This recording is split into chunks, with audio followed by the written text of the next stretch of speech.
For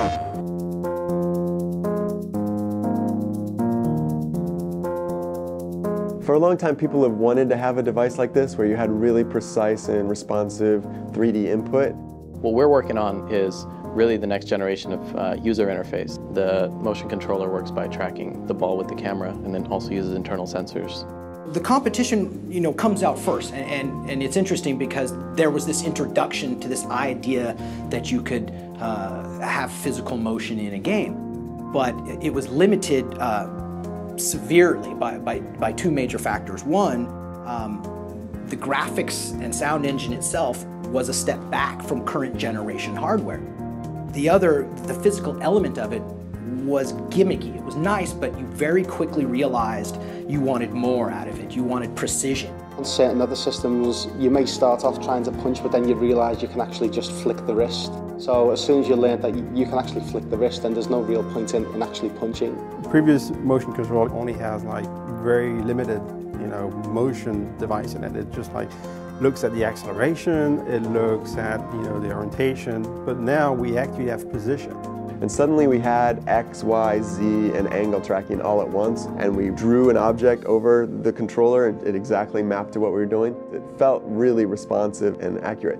PS3 motion controller, I would say, is head and shoulders over anything else that's out there for console in terms of versatility.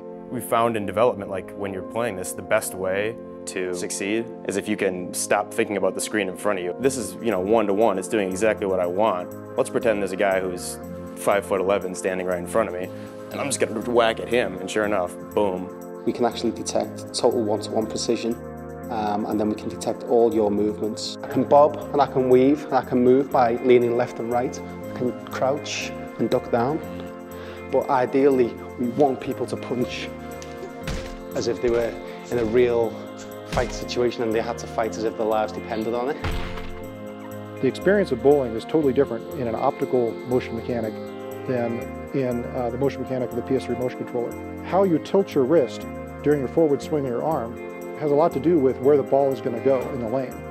When you have this physical interface device that for the first time can start to pull the game out of the TV and into the living room is the first foray into what I really consider next generation gaming. No matter how intense the game experience is on a controller or even a mouse and keyboard, the fact that this is suddenly requiring your whole body to move. Now granted, it's your hand, but it can track how high I go, how low I go. So I crouch, it goes down with me. Everything I do matters to this thing. That's really important to any user interface. It's important that it feels connected to and it feels like your intent is properly being translated into the game. Getting lost in the character is definitely what the soul of this device is about.